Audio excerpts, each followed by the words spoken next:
ரெட்மியில் இப்போ பார்த்தீங்கன்னா Redmi A4 5Gன்னு புதுசாக ஒரு ஃபோன் லான்ச் பண்ணிக்கிறாங்க. வாங்க அதை பற்றி பார்க்கலாம். இந்த ஃபோனோட டிஸ்பிளேன்னு பார்த்தீங்கன்னா 6.88 இன்ச்சில் HD+ டிஸ்பிளே கொடுத்துருக்குறாங்க. ஃபுல் HDHன்னு கொடுத்துருக்கலாம். சரி, அடுத்தது ரெஃப்ரெஷ் ரேட்டுன்னு பார்த்தோம்னா 120 Hz கொடுத்துக்கிறாங்க. இதோட பிரைட்னஸ்னு பார்த்தீங்கன்னா 600 nits பீக் பிரைட்னஸாக கொடுத்துருக்குறாங்க. சரி, அதுதான் விடுவோம்.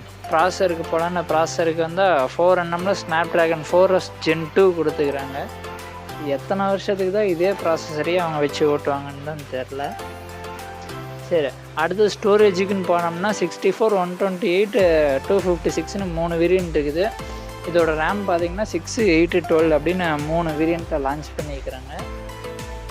அடுத்தது கேமராவுக்கு வந்தோம்னா டியூவல் கேமரா செட்டப் கொடுத்துருப்பாங்க. ப்ரைமரி கேமராவாக 50 மெகாபிக்சல் இருக்கும். செகண்டரி கேமராவை என்னன்னு பார்த்தீங்கன்னா வெறும் கண்ணாடி, அதில் எதுவுமே இருக்காது, வெறும் லென்ஸு தான்.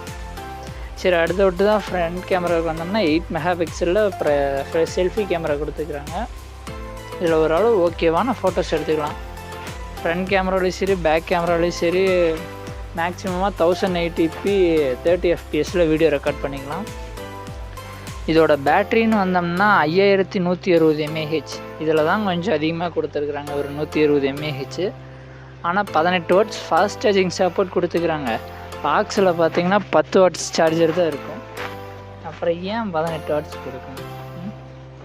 சரி, அடுத்தது சாஃப்ட்வேர்னு வந்தோம்னா out of the box Android 14 HyperOS 1ஓட வருது. எதையும் Android 15 கொடுத்துருக்கலாம், Android 14ல இருக்கிறாங்க. அடுத்து என்னென்ன கொடுத்துக்கிறாங்கன்னு வாங்க பார்க்கலாம்.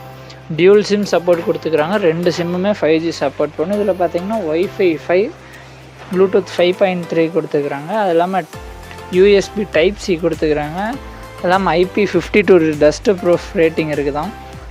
அதாவது மழை தண்ணி சாரல் ஃபோனில் பட்டாலோ தூசி விழுந்தாலோ ஃபோனுக்கு எதுவும் ஆகாதுன்னு அவங்க சொல்கிறாங்க. ஒரு 10,000 ரூபா பட்ஜெட்டில் நீங்கள் ஒரு நல்ல ஃபோன் தேடிட்டுருக்கீங்கன்னா இது கூட ஒரு ஓகேன்னு சொல்லலாம். நல்ல ஃபோன்னு சொல்ல முடியாது, ஓரளவு டெய்லி யூசேஜுக்காக ஒரு ஃபோன் தேடிட்டுருக்கிறீங்கன்னா இந்த ஃபோன் பெஸ்ட்டாக இருக்கும்.